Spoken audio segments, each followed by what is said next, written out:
Und herzlich willkommen zurück zu einer neuen Folge von World of Warcraft. Tja, in dieser Folge, also ich habe im Voraus entschieden, werde ich ein Thema anschneiden, ein interessantes Thema, um darüber zu reden, nämlich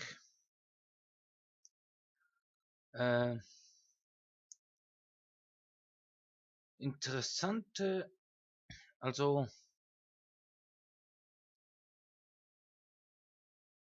obskure oder coole Superheldenfähigkeiten.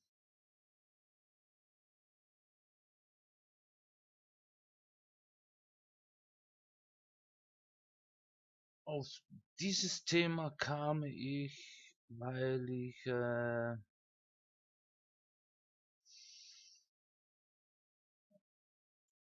Gedanken gemacht habe wegen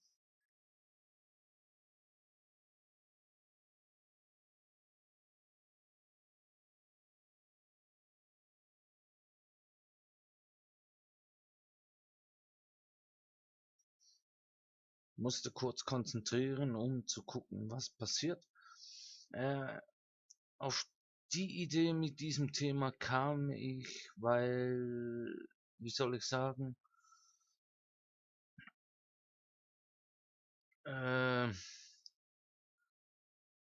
wenn diese Folge rauskommt, kurz überlegend, müsste Mittwoch sein.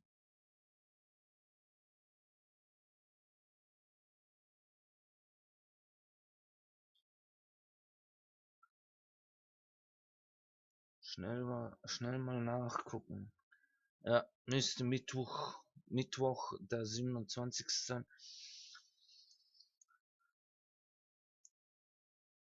Also die Folge habe ich vorher aufgenommen, so oder so.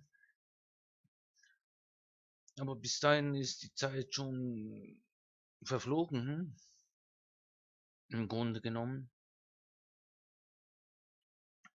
Und deswegen kam ich auf die bescheuerte Idee, obskure oder coole Heldenfähigkeiten. Man kennt viele Superhelden, sei es jetzt aus DC, Marvel oder sonstige Comic-Verlagen.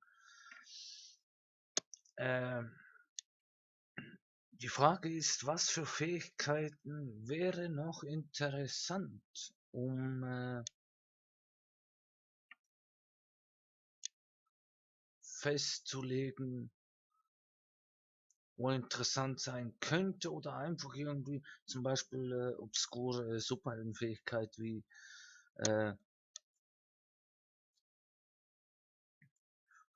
ein Drache Feuer spucken oder mit, ja, keine Ahnung, was für Möglichkeiten vorhanden sein könnte. Einfach so irgendwelche schräge oder fantasiereiche Vorstellungen. Und ob sie cool sind oder einfach nur selten obskur, das ist eine gute Frage. Wenn ich sagen könnte, was für eine Fähigkeit ich gewählt hätte, dann, ja gut,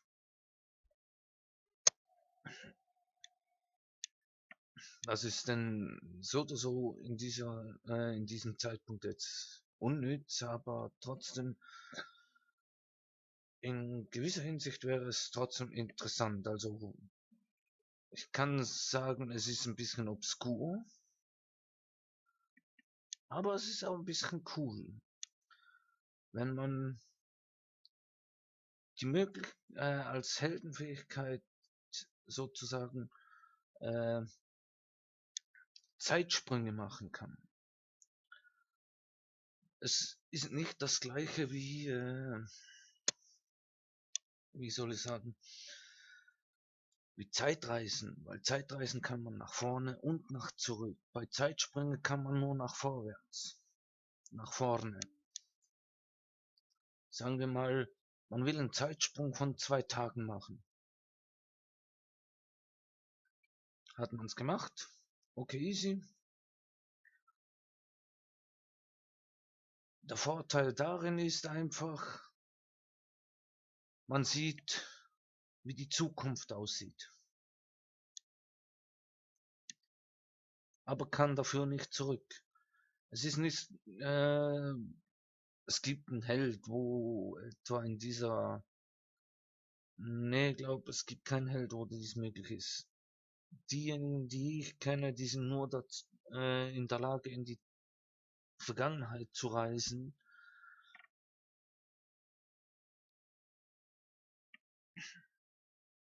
Aber ob immer jemand vom Hier und Jetzt in die Zukunft reisen kann, gibt's, glaube ich, keinen Held. Wie gesagt, es wäre interessant, die Fähigkeit. Auf die Idee kam ich nur, weil ich es eben kaum erwarten kann, morgen einen Kinofilm zu gucken, nämlich Captain America Civil War. Einfach unverblümt sage ich's mal. Bin ein großer Marvel-Fan und bin enorm gespannt, wie es laufen wird. Aber was auch noch für coole Fähigkeit wäre,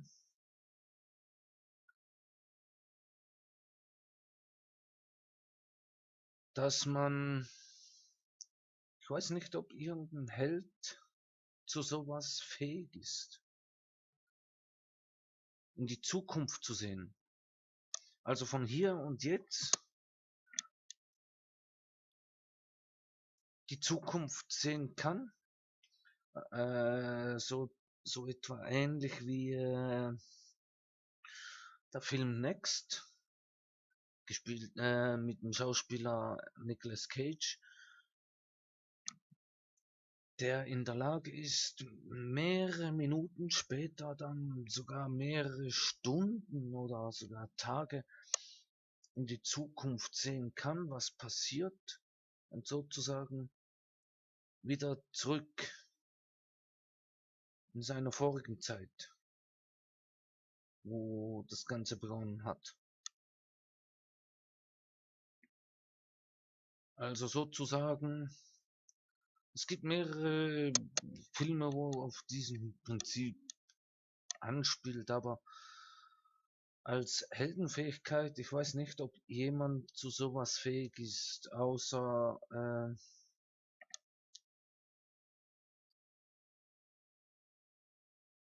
ich nenne jetzt mal keinen Held bei Namen. Es könnte sein, dass 1, 2 fähig sind zu sowas, aber mehr kommt mir nicht in den Sinn. Also einen kommt mir auf jeden Fall in den Sinn, aber vielleicht noch einen zweiten. Aber es wäre eine coole Fähigkeit. So kann man voraussehen, oh Scheiße, das passiert und so. Nun muss man damit rechnen, man ist schnell auf der Abschussliste. Egal in welchem Bereich. Denn wenn ich mich erinnere, die Situation im Film Next von der Hauptfigur, wo zu sowas fähig ist, der hat das Problem gehabt, dass nicht nur die Geheimdienste nach ihm gesucht worden ist, sondern, also, sorry für den falschen Ausdruck, dass die Geheimdienste nach ihm gesucht haben, aber als Hilfe sogar die Terroristen, weil die Terroristen also ich kenne den Film, aber ich weiß jetzt nicht, wie ich soll es ausdrücken. Glaub Angst hatten, dass ihr Plan schief gehen könnte, wenn er alles voraussieht. Also so sieht's nämlich aus meiner Sicht aus, weil es ist ein Risiko, mit so einer Superheldenfähigkeit in die Zukunft zu schauen, wenn man von zwei Seiten dann nachher unter die Fittiche in die Mangel gedreht werden.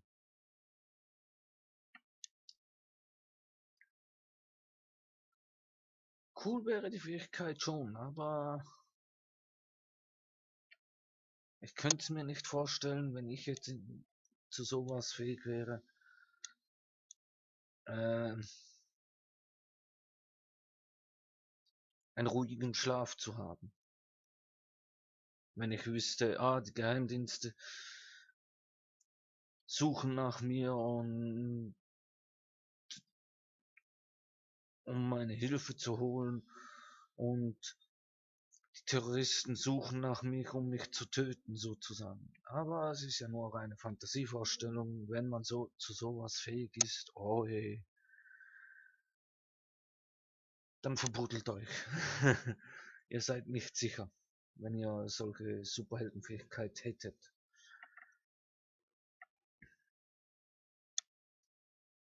Auch eine interessante Superheldenfähigkeit wäre, wenn ich mir genau überlege, es ist aber ziemlich obskur, dass man sich in einen Drachen verwandeln kann, also eine Art Drachenwesen, sagen wir mal, und Feuer spucken kann. Das geht eher so in Mutation, also fast im Bereich X-Men und so weiter. Aber mit dem Vorteil hat man den Vorteil, dass man Feuer spucken kann und vielleicht noch fliegen. Weil man hat ja sicher dann so Drachen ähnliche Flügel. Also Schwingen. Wirklich obskur ist, also das kann man nur als selten dämliche Superheldenfähigkeit bezeichnen, wenn man sozusagen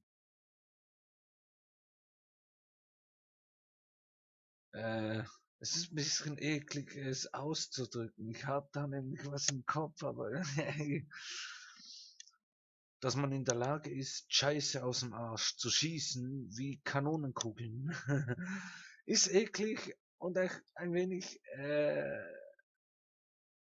krank und scheiße, aber ziemlich obskur kann man sagen, wenn, ja gut, dann müsste man sozusagen ein Leben lang Dünnschiss-Problem haben, um so eine bescheuerte Superheldenfähigkeit zu haben. Und jedes Mal muss man sich wieder voll essen, um genug Munition zu haben, um wieder paar braune Bohnen rauszuschießen. Wie gesagt, es ist eklig. Ist einfach nur eine kleine Spinnerei sozusagen jetzt, wo mir in den Sinn gekommen ist. Aber ziemlich obskur ist und das ist eher in die Richtung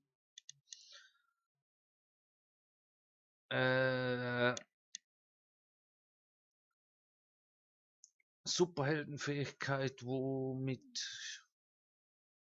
der momentanigen Situation durch Radioaktivität oder was auch immer ausgelöst wird. Also ich habe ein paar Folgen von Flash gesehen, wo durch den Teilchenbeschleuniger gewisse Personen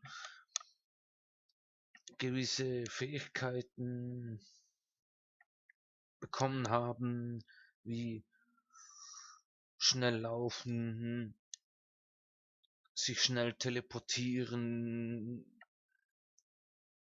und so weiter. Also es ist nicht gerade wie Mutation, aber es ist etwa fast ähnlich. Denn die DNA mutiert sich sozusagen, aber mit der Situation, wo man in Verbindung gebracht wird. Zum Beispiel, wenn man als Elektriker an irgendwas rumdoktoren ist, an Elektronik, und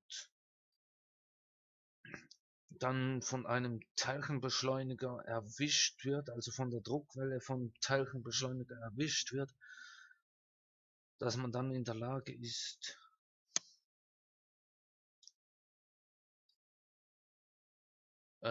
Strom zu manipulieren oder anzuwenden.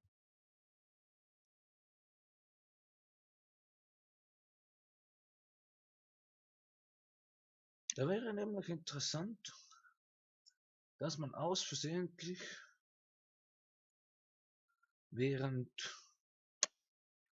archäologische Ausgrabungen Dino-Knochen ausbuddelt, von der Druckwelle des Teilchenbeschleunigers erwischt wird und mit ein bisschen DNA, wenn es DNA gibt, bei den Knochen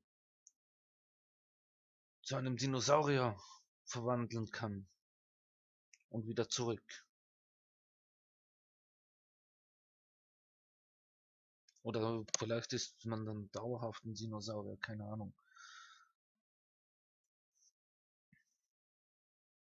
Ja, wenn das möglich ist, dann müsste man die Frage stellen, welcher Dinosaurier wird man am besten sein? Und als Superheldenfähigkeit kann man das auch nicht beurteilen, aber es wäre interessant, wenn man so hin und her switchen kann. Sagen wir mal, man ist ein Mensch, archäologische blablabla, ist alles passiert und so weiter. Und man kann sich in einem zum Beispiel Velociraptor verwandeln. Also vom Mensch verwandelt man sich in Velociraptor, macht irgendwas, verschwindet dann wieder, versteckt sich und verwandelt sich wieder zurück zum Mensch.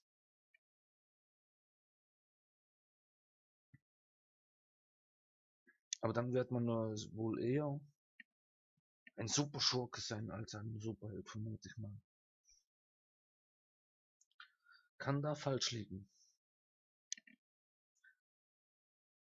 Aber wenn ich müsste sagen, welche Superheldenfähigkeit ich am liebsten haben würde von allen Superhelden, die es gibt. Ja, mal überlegen, welches würde ich am liebsten haben. Es gibt so viel coole Fähigkeiten. Ganz oben auf der Liste steht automatisch nur eins.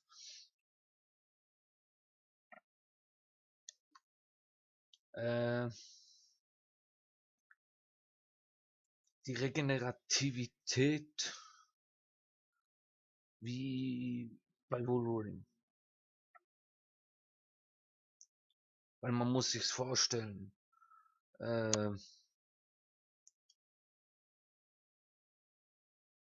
Wolverine kann verletzt werden, kann sich aber auch regenerieren. Zusätzlich hat er ja, also wenn ich mich noch an X-Men Origins Wolverine erinnere, hat er viele Kriege miterlebt. Also sozusagen, ich sehe, mein Wecker hat sich gemeldet. Molden, wieso sage ich immer Molden? Mein Wecker hat sich gemeldet. Ich beende noch diesen Satz, bevor ich dann die Folge beende. Er ist sozusagen fast unsterblich. Ja gut, jetzt ist er erst recht unsterblich wegen Adamantium. Also fast unsterblich. Ich glaube, wenn man ihm den Kopf abhackt, kann man ihn trotzdem noch töten. Weil die Wirbelsäule hat ja Lücken zwischendrin und die sind ja vom Adamantium sicher nicht abgedeckt worden. Vermute ich mal. Aber die Fähigkeit von Wohlwollen wäre ja am interessantesten. Gut, es gibt so viele Superheldenfähigkeiten, da könnte man sagen, dass, ja, die Fähigkeit würde ich am liebsten haben und so weiter. Aber es ist auch interessant, wenn es Superheldenfähigkeiten gibt, die so abstrus, obskur und am Ende doch noch irgendwie cool sein könnte.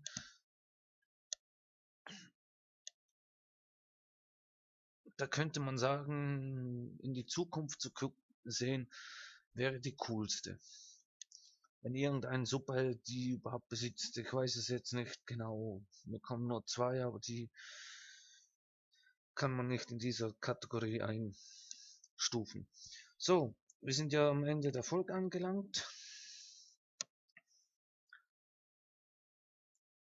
Ich verabschiede mich von dieser Folge. Man hört und sieht sich in der nächsten Folge, wenn es wieder heißt World of Warcraft. Tschüss.